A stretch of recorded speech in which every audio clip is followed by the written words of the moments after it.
Tina. Let's draw, create and animate. Time to use your imagination. Learning to draw, create and animate. Give it a try, don't you be shy. Have you got your pencil, paper? Off we go! Hi, I'm Tina and I'm going to show you how to draw an impatient eagle. Pencils to the ready. Here we go. Once again, we're going to start off with a circle. Remembering that the circle is an indication of the different parts of the body are going to be. So there's the head. Moving down here, we have a little gap. We put in number 11. See that?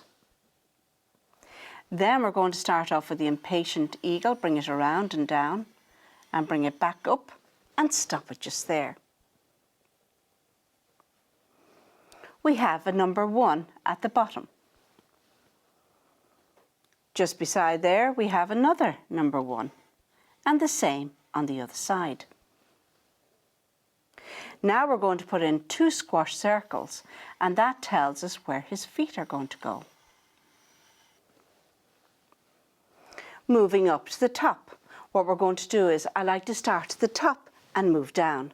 And the reason why I do that is because I want to find out where the nose is or where the beak is. Off we go. Starting up the top, we have N for north. Down the bottom, we have the slippery slide, we have the South Pole. Over here, we have the windy west. And here we have the east side. Keeping your pencils nice and light, starting at the north, we're going to do a broken line all the way down to the South Pole like so. Off you go. And then we're going to go from the windy west all the way across to the east side. Where the 2 lines meet gives us an indication where the beak is going to be. So I'm going to change my black felt tip pen. You hold on to your pencils. Once again, where the 2 lines meet, we're going to start and put the beak. Now, an eagle's beak is quite large and it comes out and down, goes up a little bit, bring it all the way in, straight line in, Tina, and stop it just there. Watch where I stopped it. Now, I want to finish it off, so what I'm going to do is I'm going to bring it around and down and stop it just there. And there's the beak.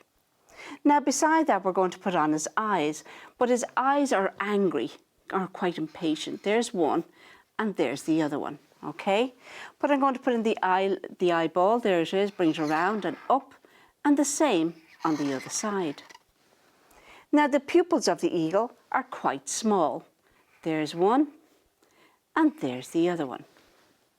And now we're going to put in the nostril there. Look at that. Okay, I'm going to start at the top and move down, and the top we're going to finish off. Now we know they have feathers, okay, but we're going to bring it around. Now that I've drawn at the top, what we're going to do is we're going to cut in on the circle. We're going to draw in, bring it out and bring it down sharp, look at that, and stop it just there. We're going to finish off the back of the eagle, we're going to bring it around to the east and stop it just there. Now the reason why I stopped is I'm going to put in the eyebrows. Now quite impatient eagle, look at that. There's one and there's the other. Notice that the eyebrow has left the face or the side of the head. That's okay because in cartoons we can do that. Now you and I know that our eyebrows are stuck on our heads and they don't move anywhere except up and down. Okay, here we go. Moving down, we've got the reflection of the light. We put that in, and once you put the reflection of the light there, little circle there, and the same there, your cartoon character appears to be alive on the screen. We're bringing it over here. There's the cheek on the other side, and stop it just there. Now we're going to finish off the bottom, bring it in to the neck, and stop it just there at the South Pole. We're going to finish off the back here of the head, bring it around and in, and stop it just there. Moving down, we have a curved line here and a curved line there for the neck. What we're going to do, as you can see, I didn't put any circles of where his arms are going to be. Watch this. We're going to bring it over and down bring it back up and stop it just there. That is the outside of the arm, okay, or his wing. And then we're going to bring it in, the armpit there, bring it in and stop it just there. Now we're going for the other one. Watch that, bring it down and back up and stop it just there, that they nearly join each other.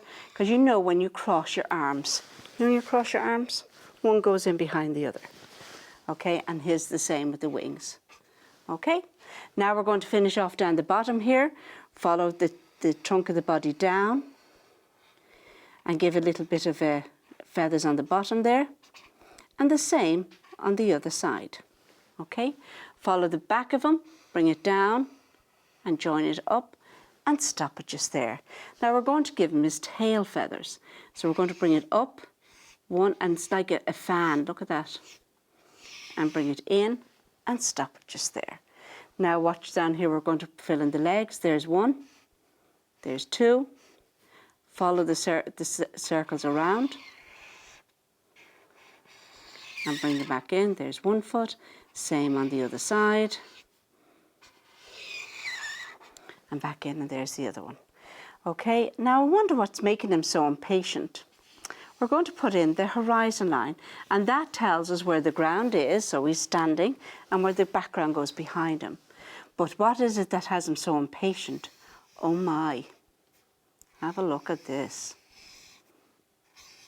Gone to lunch.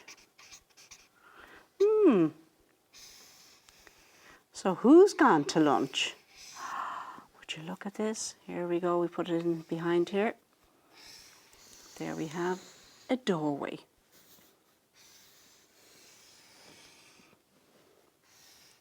The doorway to the library. There we go, reflection of the glass. Not forgetting the handles. Of course, you have to have the handles to be able to get in. There's one. And there's the other one.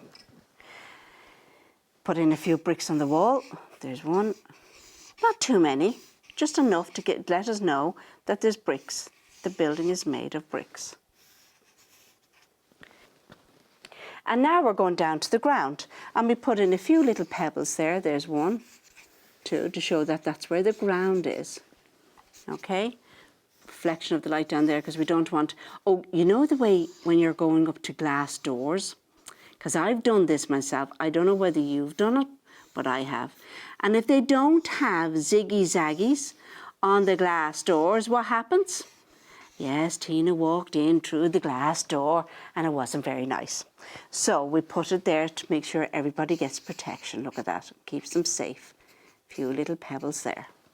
Now we're going to add some colour. Have you got your crayons ready?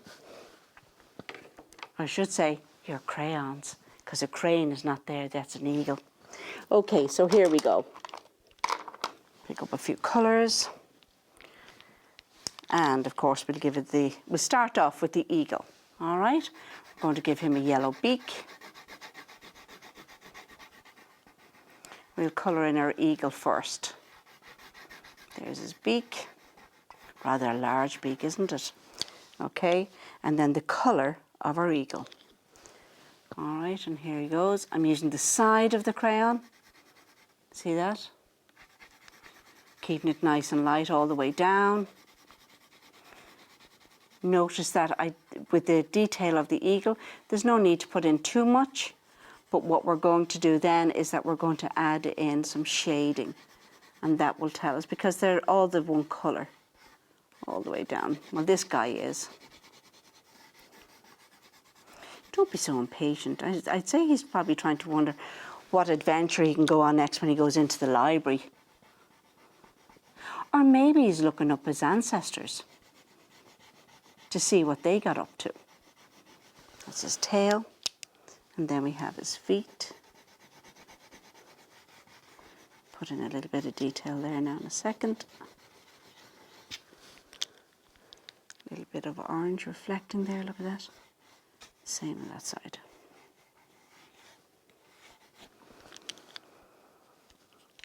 Down the end there, those wicked little orange legs, look. Woohoo. There's the other one. And then we put in some shading, look at that. That's just saying about the brown crayon, when you get a little bit heavier, see that? And sometimes when you put in the shading, you can give it just a sort of a little bit of a ruffle feather. But what happens is, if you put in too much, especially when you begin to animate, and that means to move your character, every stroke and every curve has to be moved. We're going up here for the door, the glass of the door. Now that we have our safety stripes on it,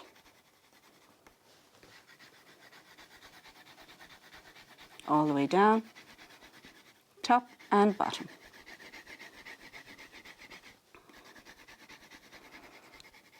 Just a little bit in behind there. The safety stripes, I'm going to put them in red so that you can see them as you approach the library. Or it can be on any building. It can be even at home. Because that's where I walked into the door, was at home. It's a silly Billy. Oh, put the handles on. Bit of brown there. Now we're going for the frame of the door. Put that in orange. Because libraries now, when you go into them, are lovely and bright and very, very inviting. And it's where you can go and meet friends, or when you're doing your school projects, you can go and look up information. It's just so lovely in there. Now we're going to put the bricks on the wall. Go nice and light, all the way across. Now, like I say, boys and girls, if you have your favourite colours, you use your favourite colours. I'm just choosing these ones, okay? And then, but if you want, like that the libraries had painted the wall on the outside, a pink, you put on a pink. Just putting the bricks there on the wall.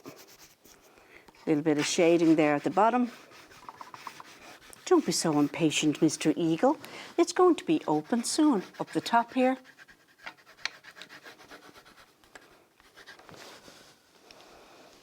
Put a blue notice. They'll not be long for their lunch. Okay. Even a little bit of red around that.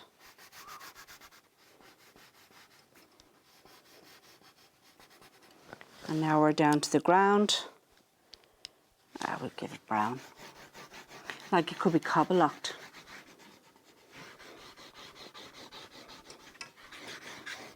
Bring it all the way across. And there we have our impatient eagle.